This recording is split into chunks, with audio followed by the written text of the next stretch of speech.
We think of Melbourne in the 1950s and 60s as a pretty dreary place, and for the most part it was.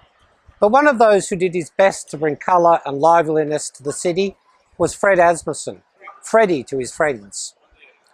When people remember him, it's often for his houses. He moved around a lot and redecorated with enthusiasm. There was the Mount Eliza house with its tented rooms, the Toorak Road terrace set up like a Venetian palace, all gilt furniture, draped walls, dinner parties that seated 20. Or the Spring Street apartment, absolutely white, carpets, walls, ceiling, furniture, everything.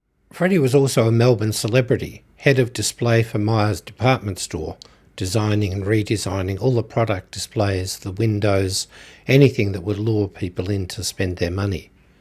He was a perfectionist. He ruled his staff with a rod of iron, with tantrums and screaming. And yet his staff, the window dressers, were loyal to him, even loved him, and called themselves Freddie's boys.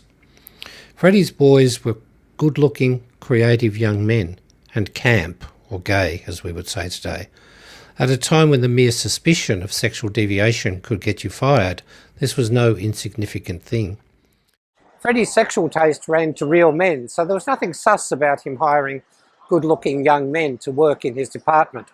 He seems to be just a man helping out people like himself. Plus, of course, there was the well-known fact that camp men all had style and flair. Freddie barely bothered to conceal his sexuality.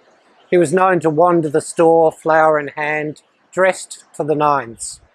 But then he didn't really need to. He was indispensable to Myers, and he was adored by Dame Merlin Myer, matriarch of the family, his patron and protector. In return, he would design her parties, and they would be special events indeed. Parties at home, or at the town hall, or any venue where she wanted to present herself could be transformed. There was rumoured to be a hidden room in Myers where Freddie kept everything that he might need for his displays that he collected from his overseas trips.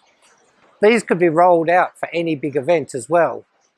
On one occasion, it's said that he rolled out his own boys, Freddie's boys, to serve as blackamoors lining the driveway to the event. A memorable event indeed.